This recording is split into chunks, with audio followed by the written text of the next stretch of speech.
Buenos días, estimados invitados, congresistas mexicanos, diputados y diputadas costarricenses. Para mí es un gusto poder dirigir unas palabras y exponer los esfuerzos que se vienen desarrollando en la Asamblea Legislativa para determinar una política criminal en seguridad y políticas carcelarias. A partir de 1948 se elimina el ejército en Costa Rica y por mandato constitucional se pone la seguridad del país y de sus habitantes en manos de un cuerpo de policía civilista. Actualmente la policía ronda los 12.500 funcionarios encargados de velar por la seguridad, el ejercicio de los derechos y las libertades. Sin embargo, aunque nos encontramos en una de las regiones más violentas del mundo, Centroamérica, donde el trasiego de drogas, de armas y la trata de personas es una lucha constante y más fuerte, durante los últimos años nos hemos ubicado en la lista de los países más seguros de la región. Lo anterior obedece al aumento del presupuesto en seguridad,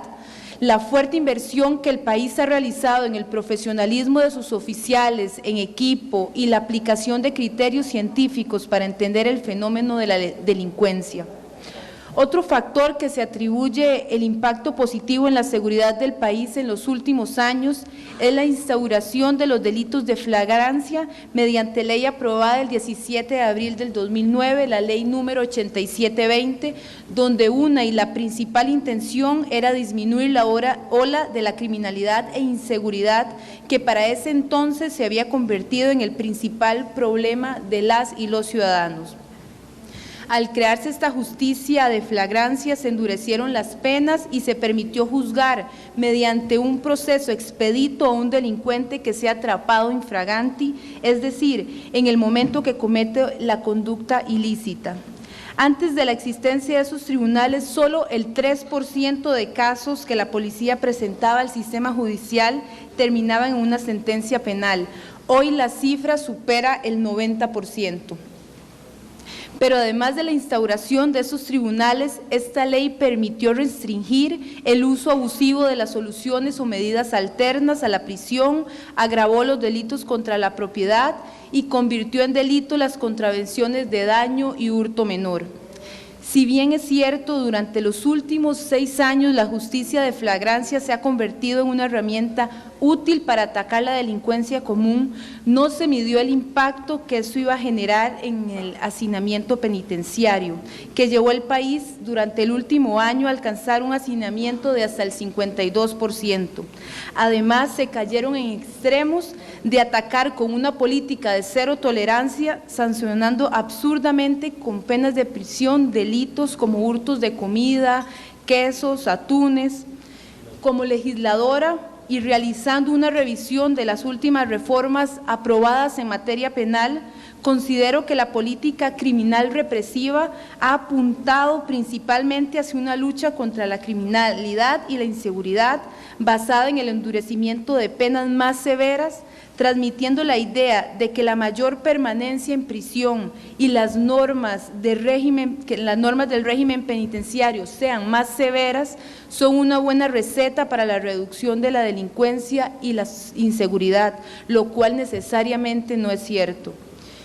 En el establecimiento de penas fuertes en delitos como hurtos y daños sin el uso de violencia y después de haber revisado el impacto de la ley 8720, consideré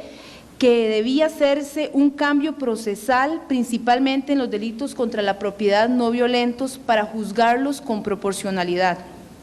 Puntualmente me voy a referir a un proyecto que presenté, el 19.490, del cual soy proponente y que pretende realizar una reforma en nuestro Código Penal y en el Código de Procedimientos Penales, para introducir principios de proporcionalidad y justicia en las normas que tipifican los delitos contra la propiedad no violentos. Por ello, presenté este proyecto a la corriente legislativa en marzo del 2015 y se pretende introducir principios de proporcionalidad y justicia en estos delitos, pero principalmente promueve que los hurtos menores se vuelvan a castigar con la justicia contravencional como se hacía antes del año 2009, sin promover impunidad y manteniendo siempre una respuesta penal. Considero que es trascendental para el sistema penal, puesto que estos ajustes permitirán que tanto víctima como persona infractora, como persona ofensora, puedan tener mayor participación en las distintas etapas procesales. Lo anterior porque permitirá que en los casos que legalmente proceda se puedan aplicar medidas alternas a la prisión como la justicia restaurativa, que a diferencia del 2009 no se contaba con un programa tan eficiente y exitoso como este, donde la reincidencia es tan solo de un 2%. Además, con esta reforma, los operadores del derecho, como jueces y fiscales, podrán revisar y ponderar la lesión causada en cada caso concreto y así evitar desequilibrios y excesos de la cero tolerancia. Es importante acotar que actualmente un proceso ordinario en el Poder Judicial cuesta aproximadamente 7 millones de colones, más $48 de prisionalización diarios, comparado con el bajo costo de un proceso por medio de justicia restaurativa que cuesta 350.000 colones. Este tipo de solución alterna procura instaurarse como un instrumento que contribuya a la paz social, dando participación a víctima y comunidad, convirtiéndose en una herramienta generadora de cambios en la forma de resolver los conflictos penales, obteniendo justicia pronta y cumplida. Quiero referirme a otro expediente de ley que se encuentra en la corriente legislativa, que es el 18.867, denominado Ley de Ejecución Penal y del Sistema Penitenciario Nacional. Y quisiera iniciar indicando que por muchos años se ha legislado para incrementar las penas, ampliar los delitos, pero hemos relegado la prioridad de tener una ley que regule una materia de especial relevancia como lo es la administración penitenciaria de las penas que se imponen en Costa Rica.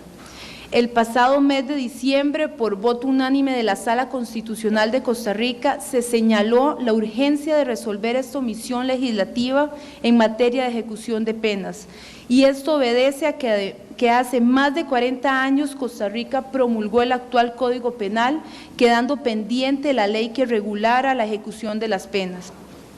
La situación de hacinamiento carcelario que vive el país, con más de 14.000 personas privadas de libertad, en el cual destacan jóvenes que están cometiendo delitos, hizo impostergable que la Asamblea Legislativa se abocara a conocer, estudiar y dictaminar una ley que es necesaria.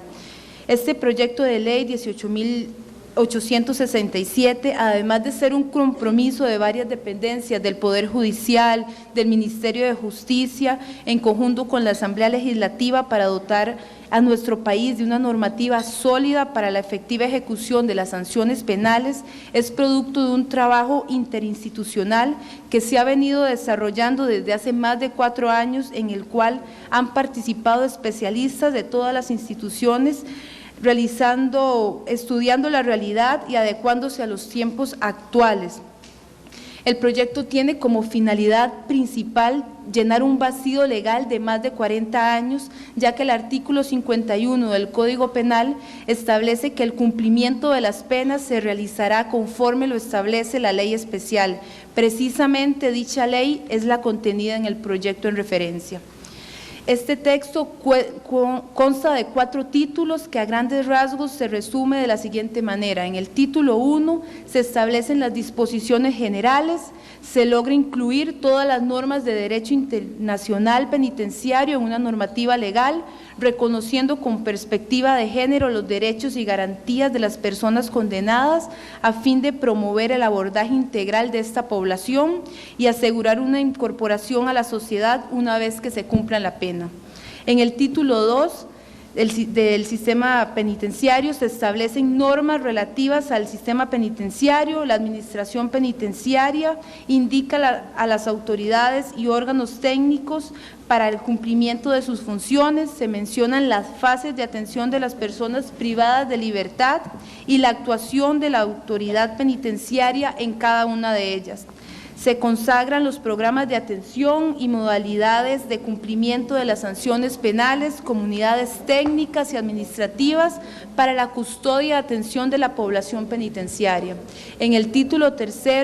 del control judicial de la ejecución de la pena, se establecen las autoridades competentes cuyo objetivo es tutelar de los derechos de la población privada de libertad, garantizar el respeto al principio de legalidad en el cumplimiento de las penas y demás funciones establecidas en el Código Procesal Penal y la Ley Orgánica del Poder Judicial. Se establecen normas claras sobre la actuación administrativa y judicial en caso de hacinamiento carcelario y se menciona también en el capítulo la autorización judicial para cambio de programa de atención, estableciendo un riguroso procedimiento que hoy Costa Rica no tiene. Y finalmente, en el título cuarto, que contiene reformas y derogatorias, este proyecto de ley viene a solventar los vacíos legales que hoy existen en nuestro país al crear un tribunal de ejecución de penas que permitirá unificar criterios jurisprudenciales en materia de ejecución de penas. Se establecerá un control jurisdiccional de la ejecución de las penas que hoy se manejan por reglamento penitenciario, que cambian una y otra vez, según el jerarca que se encuentre de turno. De las bases para la materia penitenciaria se convierte en una política de Estado en el cual también habrá participación interinstitucional y penitenciaria para promover la inserción social de la persona sentenciada que desea tener un proyecto de vida al margen del delito. Nuestro país avanza en la dirección correcta sobre política carcelaria. Prueba de ello es que hace poco fue aprobada la Ley 9361 que elimina las barreras de discriminación laboral a personas sentenciadas. Con esta ley, un juez de ejecución de la pena deberá valorar y solicitar el posterior ordenamiento del levantamiento de los antecedentes de una persona que haya cumplido su pena en prisión con un control jurisdiccional, con un control judicial y no como anteriormente se hacía, que debía transcurrir 10 años desde el cumplimiento de la condena. Sobre los proyectos de ley antes mencionados, el 19.490 y el 18.867, espero que logren avanzar en la corriente legislativa y que logramos hacerlos ley de la República próximamente. Muchas gracias.